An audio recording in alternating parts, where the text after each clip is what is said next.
Prabal was an ordinary man, not born into power or wealth, but imbued with belief in hard work and the justice of his country's constitution. When faced with a persistent problem, advice echoed around him: go to the authorities. So he did, but nothing changed. Then, they suggested, take it to court. Years progressed, files accumulated, his hair grayed, and savings dwindled, yet hope remained alive. Each dismissal from the court only strengthened his resolve. Perhaps the next one will listen. Finally, he stood before the highest court, perceiving it as the last door. If it closed, there was nowhere else to turn. He folded his hands, attempting to speak. However, the proceedings shifted swiftly, leaving his ears of bottled words unheard.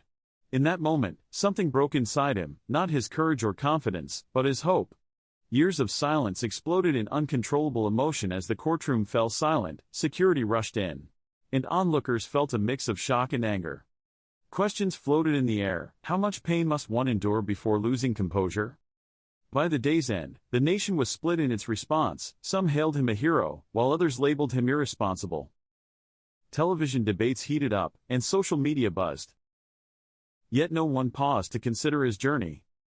How many times had he visited offices? How many nights had he reassured his family, just one more chance? His daughter awaited him at home, smiling, and asked, did the judge listen today?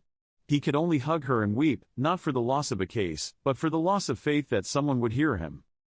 In that single moment, the tragedy resonated, a citizen pushed to desperation in search of justice. A democracy thrives when all voices are respected, for when hope fades, anger rises, and no nation should let hope run dry.